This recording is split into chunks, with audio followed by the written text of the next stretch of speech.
안녕하세요, 나인어도입니다. 오늘은 줌 H5 스튜디오라는 32비트 플로트 레코딩이 탑재된 최신형 레코더가 출시를 했습니다.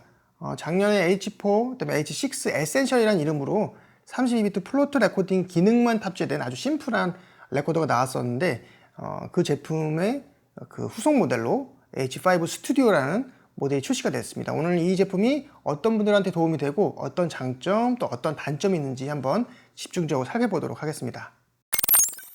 줌 H5 스튜디오, 이 제품 전에 H5라는 모델이 있습니다. 스튜디오가 붙지 않고 그냥 H5라는 모델이 있는데 그 모델은 2014년도에 출시가 됐습니다. 이제 10년 전이죠. 그리고 그 전에 H6라는 모델이 먼저 출시가 됐어요. 이 H6 모델은 H5보다 외부 입력 마이크 그 채널 수가 좀 더 많고 그 다음에 이런 컨트롤할 수 있는 것들이 좀 더 많은 그런 레코더였는데 이 H 시리즈가 반향을 일으켰어요. 줌에서 나왔을 때 이 퀄리티보다도 이 캡슐, 이 레코더에다가 마이크 캡슐을 교체를 할 수가 있었습니다. 기본적으로 XY 타입의 캡슐이 있었고요. 거기 뭐 옴니라든지 상황에 따른 마이크 캡슐을 교체를 할 수가 있었습니다. 그래서 이 크리에이터 분들, 그 다음에 또 레코더를 사용하시는 분들이 꽤 많은 관심을 가지고 판매율도 꽤 좋았습니다. 하지만 이 제품의 퀄리티는 그렇게 좋지는 않았어요. 이 마이크 풀이라든지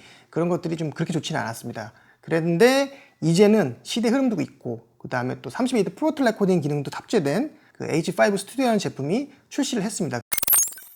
먼저 그 외관을 한번 보도록 하겠습니다. 이 처음에 봤을 적에는 제품을 열었을 적에는 구성품은 뭐 없었습니다. 기본적으로 이 본품밖에 없었고요.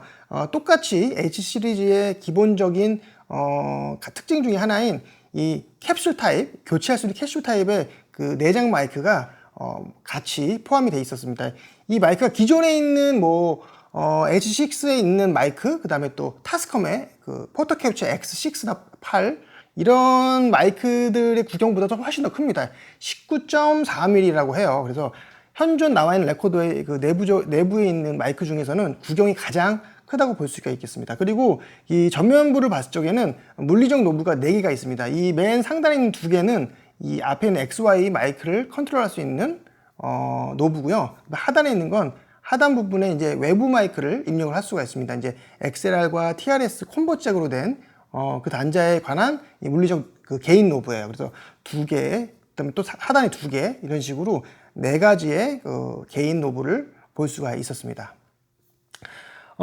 상단 쪽에 보시면 가운데 버튼이 있습니다. 그래서 24비트, 32비트 선택할 수 있는 건데요. 이제 24비트로 가게 되면 16비트 또는 24비트를 할 수가 있는 거고요. 또 한번 누르게 되면 이제 32비트로 변환해서 사용할 수 있는 건데 이거는 이제 상황에 맞게 좀 편하게 쓸 수 있는 그런 부분이라고 생각이 들었어요. 기본적으로 이렇게 32비트도 되고 24비트도 되는 경우에 이게 그 디지털 매뉴얼에 들어가서 뭔가를 고른다고 하는 게 쉽지는 않거든요. 그래서 쉽게 바꿀 수 있는 게 좀 인상적이었습니다. 그 인상적이었다는 말에 이어서 이 물리적 노브, 개인 노브가 있다는 것도 저한테는 꽤 인상적이에요. 왜냐하면 그 다른 제품들, 타사의 제품들 같은 경우는 이 매뉴얼상, 그다음에 컨트롤 박스 부분을 디지털로 들어가서 찾아야 됩니다. 근데 이 개인 하나 찾는 것도 들어가서 그 찾아서 올려야 되기 때문에 좀 더 디테일하고 세밀한 건 있을 수 있지만 좀 직관적이지 못하기 때문에 급하게 찾을 적에는 좀 당황스러워하는 부분도 있어요. 그래서 오히려 저는 이렇게 물리적으로 눈에 보일 수 있도록 나와 있다는 게 이 제품의 특징이라고 볼 수 있다고 생각이 들었습니다. 그리고 하단에 보시면은 이 XY 부분에 마이크를 선택할 수 있고, 그 다음에 밑에 하단에 있는 외부 입력 마이크를 선택할 수 있는 이 물리적 버튼이 또 있어요. 그래서 뭐 1번을 누르면 1번 외부 마이크를 컨트롤할 수가 있고요. 그 다음에 마이크를 누르면 상단 부분에 있는 그 다음에 XY 마이크를 컨트롤할 수가 있고요. 그 다음에 또 2번을 누르면 2번 마이크 연결된 마이크에 관한 그 컨트롤을 할 수 있는, 선택할 수 있는 물리적 버튼입니다. 그리고 하단에 있는 것들은 이제 레코딩에 관한 것들인데 이것도 쉽게 바로 직관적으로 쓸 수 있게끔 나와 있는 거에 인상적이었습니다. 3.5 타입의 라인아웃 단자가 있습니다. 이 라인아웃 단자는 이제 다른 음향 장비에 연결을 할 수도 있고요. 그 다음에 카메라에 연결해 쓰고 싶으신 분들은 이 라인아웃 단자에서 빼가지고 카메라에 마이크 입력으로 들어가서 카메라 연동해서 쓸 수도 있습니다. 그리고 옆에 보시면 3.5mm 역시 그 동일해요. 라인아웃 단자와 헤드폰 단자가 3.5mm로 동일하고요. 이 헤드폰 3.5mm 단자에 그 모니터링 할 수 있는 단자가 있습니다. 그리고 그 옆에는 그 휠 타입으로 된 그 이어폰, 헤드폰, 그 모니터링 사운드를 컨트롤할 수 있는 볼륨 노브가 있습니다. 그리고 그 옆에는 전원 버튼이 있는데 길게 옆으로 눌러주시면 전원이 켜지게 되고요. 그다음에 이 전체적인 세팅 한 다음에 이 락을 걸 수가 있습니다. 이 전원 겸 락 버튼이라고 볼 수가 있겠습니다. 그리고 또 다른 반대쪽 측면을 한번 보도록 할게요. 그 반대쪽 측면에는 마이크로 SD 카드가 들어가는 부분이 있고요. 그리고 그 옆에는 엔터와 그 다음에 이 파란색 휠 타입이 있습니다. 엔터는 이 어떠한 항목 선택할 때 쓰는 거고요. 그 다음에 이 파란색 휠 같은 경우는 이 어떤 걸 선택할지 움직이는 내비게이션이라고 볼 수 있겠습니다. 그래서 두 가지를 통해서 이 H5 스튜디오 안에 있는 그 매뉴얼들을 선택하고 그 다음에 또 적용하고 이런 것들을 수행할 수 있는 것들입니다. 이런 것들은 기존의 다른 제품들은 터치스크린을 통해서 하는 경우가 있어요. 근데 그런 것들이 쉬울 수도 있고 그 다음에 조금 더 앞선 기술일 수도 있지만 오히려 이렇게 물리적 버튼으로 이동하는 것들이 더 편하다고 느끼실 수도 있습니다. 이게 장단점이 있습니다. 이거는 약간 개인차가 있을 것 같아요. 터치스크린 하는 게 편하다, 아니면 이렇게 물리적 버튼을 할 수 있는 게 편하다. 이런 것들은 좀 개인차로 볼 수가 있겠습니다. 그리고 옆에 보시면 USB-C 단자로 된 5V 버스 전압도 연결 가능하고, 그 다음에 이걸 통해서 PC라든지 그 다음에 아이폰에 연결해 가지고 사용할 수 있는 그런 USB-C 단자도 함께 할 수 있습니다. 그리고 여기 숨겨진 부분인데 이 부분에는 그 BTA1이라 그래서 그 블루투스 동글이 있습니다. 그래서 여기다 연결을 해 가지고 스마트폰에 앱을 깔아서 이 여기 있는 모든 컨트롤들을, 간단한 컨트롤들을 스마트폰을 통해서 근거리에서 컨트롤 할 수가 있습니다. 만약에 최적의 상태로 세팅을 했어요. 움직이지 않고 그런 경우에 이제 블루투스를 통해서 여기를 만지지 않고서는 레코딩 시작이라든지 어느 정도 개인 조절 같은 경우를 할 수가 있습니다. 이게 좀 어떻게 보면 핸디 레코더라고 해서 이렇게 하는 게 좀 웃기기도 하지만 사실은 이 블루투스 기능을 사용하는 게 사람에 따라서는 조금 더 편하실 수는 있어요. 이제 혼자 하시는 분들, 1인 크리에이터들 같은 경우는 여러 장비를 이렇게 컨트롤하기가 쉽지가 않습니다. 그럴 적에는 이거는 세팅을 하고 스마트폰을 통해서 앱을 통해서 컨트롤한다는 게 좀 장점이 될 수 있을 것 같습니다. 줌 H5 스튜디오 같은 경우는 기존의 H 시리즈의 이제 레코더들하고 확연하게 차이가 나는 스펙상의 차이가 있어요. 이 마이크 프리앰프 같은 경우도 이 H 시리즈보다 위급인 F 시리즈의 그 마이크 프리를 썼다고 합니다. 그리고 자체 노이즈도 마이너스 127 dB로 엄청나게 낮은 초저 노이즈를 보이고 있다고 합니다. 아무래도 뭐 줌 자체적으로 테스팅을 했겠지만 자신 있게 밝히는 거 봤을 때는 자신은 있는 것 같습니다. 저희 테스팅 해봤을 적에도 크게 노이즈에서는 뭐 신경 쓰지 않아도 될 정도로 좀 훌륭하다고 생각이 좀 들었습니다.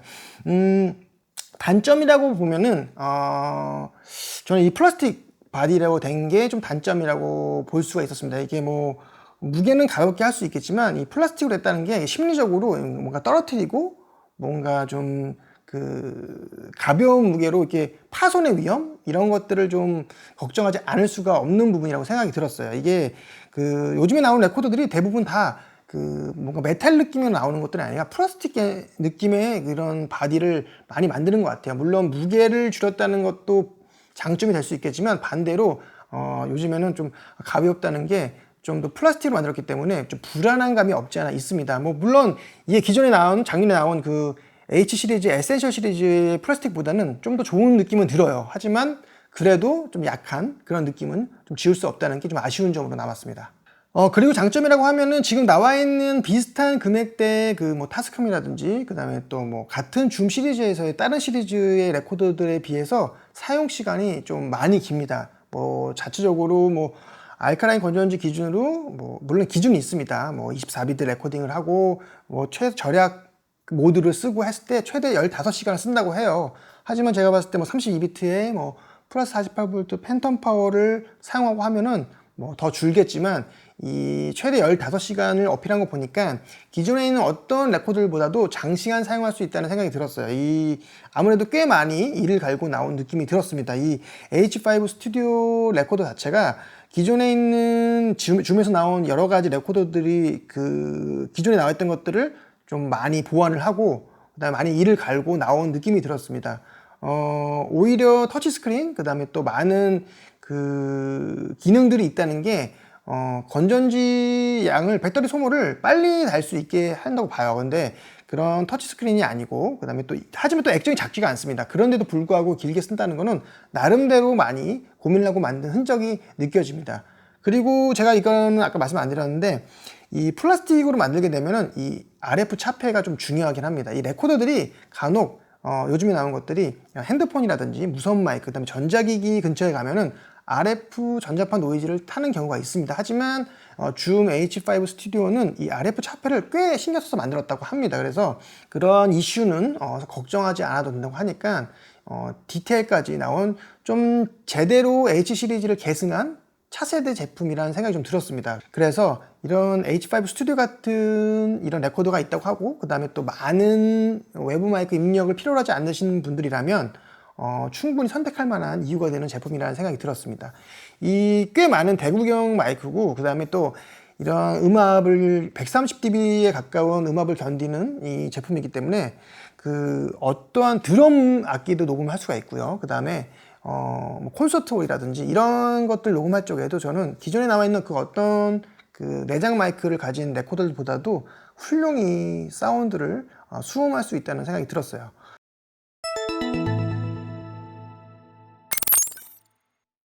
이 32비트 프로토 레코딩은 이제는 좀 기본이 됐습니다. 그래서 어느 걸 하셔도 요새는 탑재가 돼 있는데 이 기존의 H 시리즈, S6 시리즈의 영광을 또 맛보고 싶으신 분들은 이 H5 스튜디오를 선택하시는 것도 큰 도움이 될 거라는 생각이 들었습니다.